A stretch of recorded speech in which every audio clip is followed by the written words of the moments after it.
Operation टायगरच्या चर्चांनंतर Uddhav ठाकरेंच्या शिवसेनेची damage control करता धावाधाव। खासदारांनंतर 22 तारखेला आमदारांची बैठक। तर ज्यांना जायचंय त्यांनी जा हे वाक्य ठाकरेंच्या तोंडी घातलं, राऊतांचा दावा।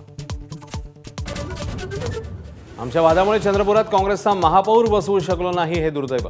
खासदार प्रतिभा धानोरकरांची कबुली। मात्र गटनेतेपदावरून धानोरकर विरुद्ध वडेट्टीवार पुन्हा एकदा वाद। नाशिकमध्ये मतविभाजन टाळण्यासाठी महायुतीच्या हालचाली। 133 नगरसेवकांची भिवंडीच्या रिसॉर्टमध्ये रवानगी। गोकुळ गीते आणि प्रसाद हिरेंची उमेदवारी कागदावर कायम असल्यानं धाकधूक। जूनचा 15वडा उलटला तरीही पावसाची दडी। आणखी काही दिवस वरुण राजा ओढ देण्याचा अंदाज। पुढच्या वर्षी पाण्याचं नियोजन करा। मुख्यमंत्र्यांच्या सूचनेमुळे कठीण भविष्याचे संकेत।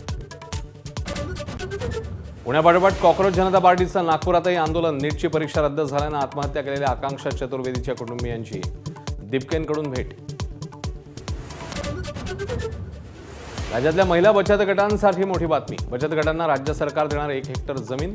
महिला रोजगार निर्मितीकरता सरकारचं मोठं पाऊल। प्रिस्क्रिप्शन शिवाय कोणत्याही प्रकारचं कफ सिरप आणि लिक्विड औषधं मिळणार नाहीत। केंद्र सरकारचा महत्त्वपूर्ण निर्णय। औषधांचा गैरवापर थांबवण्याकरता मोठं पाऊल।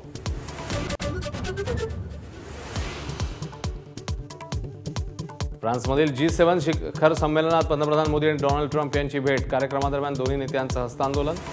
दोन्ही देशांमध्ये व्यापारी संबंधांवरून सुरू असलेल्या तणावाच्या पार्श्वभूमीवर भेटीला महत्त्व।